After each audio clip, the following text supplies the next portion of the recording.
Good morning, sir and friends. Today we're going to present our presentation about translation technique. Translation technique are a method applied in translation to describe translation results and classify translation solution types. Translation technique have 5 basic characteristics.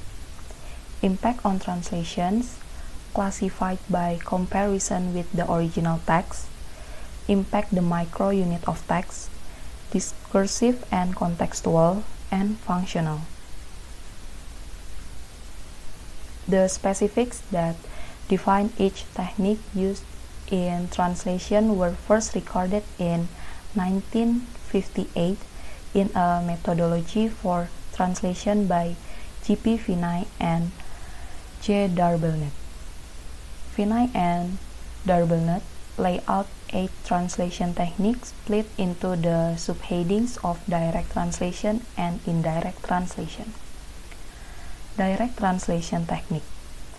When the concept and structure of the source text can be easily translated into the target language, direct translation techniques are usually used. There are 3 of these. The first one is literal translation. Literal translation is your straightforward, word-for-word translation. It is not suitable for many language pairs as the structure of sentence will vary in most.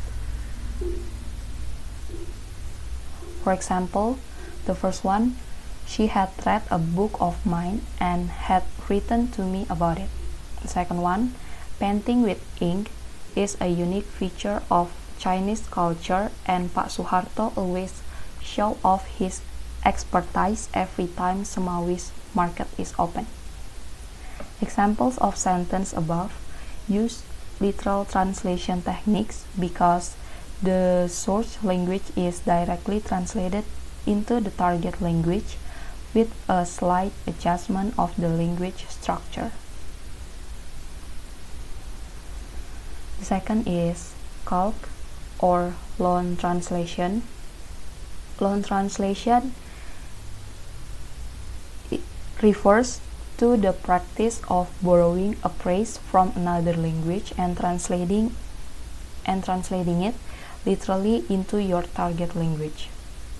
Loan translation like this has resulted in some very well known phrases, but it can also be confusing as there's new words than to be coined in specific fields such as science or law.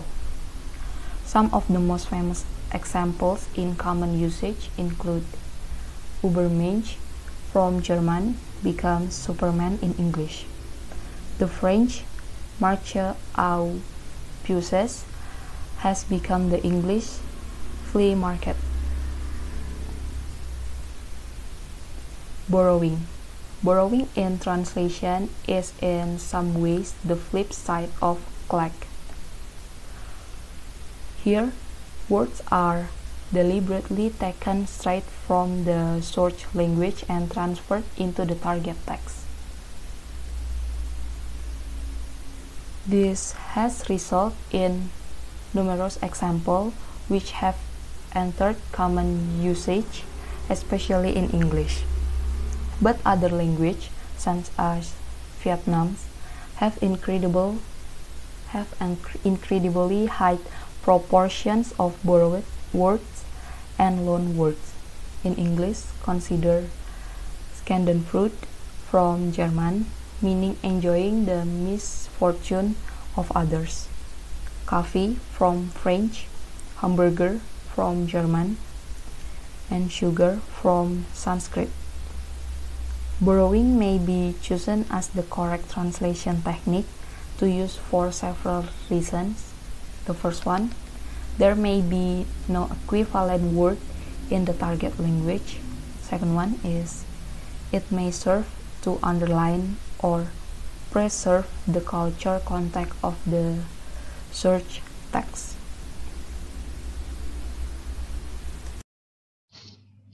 Next up is indirect translation techniques. Indirect translation techniques are oblique or indirect techniques that are used only when the concept and structure of the source text or the source language cannot be translated into the target language without dramatically changing the style, meaning, or the grammatical structure. There are 5 of these techniques, the first of which are transposition. Transposition changes the grammatical structure of a text without altering the meaning. This means it is often necessary for languages where the grammatical structures are different between English and French, for example, or German and Spanish, to adapt the grammatical structures uh, in such a way that doesn't diminish the meaning. In order to successfully transpose text, a translator must know how to replace a word category or understand how changes to the order of a sentence will actually preserve the meaning of the text rather than damage it. For example, in the first example, musical instruments can be divided into 2 basic groups. Um, Alat musik bisa dibagi menjadi 2 kelompok dasar. First sentence, there are adjectives in 2 noun phrases, musical instrument, and 2 basic groups are renamed. In English, adjectives that serve as an element of explaining should be put in front of the element so that the pattern is MD. In Indonesian, we have the pattern of the M, so the location of the word changes.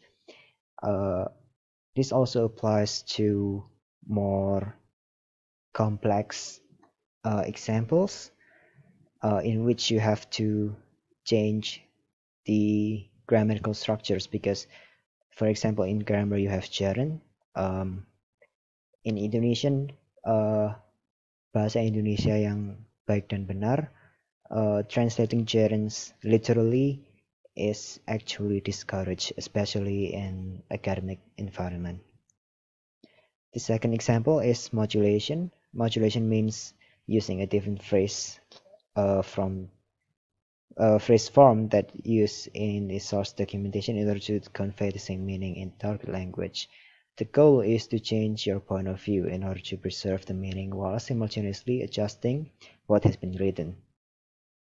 This is done so that a reader in the target language will not be jarred or be shocked by a phrase being written in a way which is subtly or obviously different to what they would expect.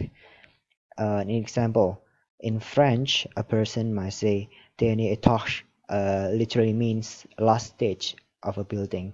To an English speaker, the expectation would be for the phrase to say top floor, because last floor is also very uncommon, because in English last is a horizontal, linearly horizontal, whereas top and bottom is horizontally linear. In German, a sign might claim Lebensgefahr, literally danger to life, and an English speaker might understand this, but it will be more natural for them to see danger of death. Also, other examples would be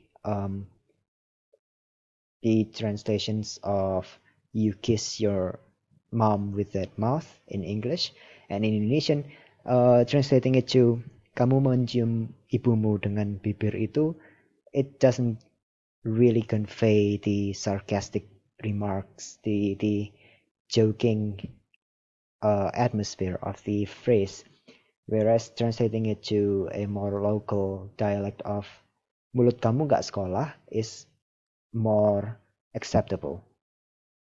The third is reformation, sometimes known as equivalence. Reformation in translation is a common technique used when translating proverbs, idioms, or advertising slogans. In a sense, it is similar to modulation, but it goes a step further. Some example. In the Italian phrase "fuori come un balcone," literally outside like a balcony, is closely equivalent to the English "you're out of your tree" or "out of your mind," meaning crazy. It would never be understood by an English reader if it is translated literally, like outside like a balcony. In Indonesian, the phrase can be translated into just one word, edan, because for Indonesian, edan is a step above just gila or tidak waras. Another excellent example in Italian also is come il casio sui macaroni, which means literally like sheep's cheese on the macaroni. It doesn't make sense in English because in English the equivalent would be just what the doctor ordered, meaning the perfect item or the perfect situation for the job. But it looks very strange if you don't translate it that way. The fourth technique is adaptation. Some phrases which are only relevant to someone from the source language culture need to be even more fully adapted so that they are relevant to someone from another culture. For instance, English has a great many phrases derived from cricket or naval terminology, like let the cat out of the bag, or having a good innings, or showing your true colors. This will usually need to be adapted when being translated into a target language. A common practice is to find a cultural equivalent. For example, when translating from French to English, Belgian joke from the original might be adapted to Irish jokes. So, say for example, this is also a little similar to the Reformation, but this is the next step because this is changing slightly changing the context as long as it is equivalent. The fifth is compensation. Compensation is a technique which compensates for not being able to properly translate a certain phrase or nuance of text in a specific place by doing so elsewhere within the document. The most common example which is usually cited is that of the difficulty of expressing English, the formality or the degree of respect between the various yous available in other languages, like tu and vous in French, tu and used in Spanish, tu and si in German, kimi and anata in Japanese, anda dan kamu in Indonesian. Compensation might be used in order to express that feeling elsewhere rather than to make a sentence confusing, unwieldy, or simply wrong by expressing it immediately. Choosing between different translation techniques, most professional translators will switch between translation techniques naturally as they translate a document. So it is a journey. It is you need to have experience in the field to naturally use what technique might feel the most correct, might feel the most natural in every context.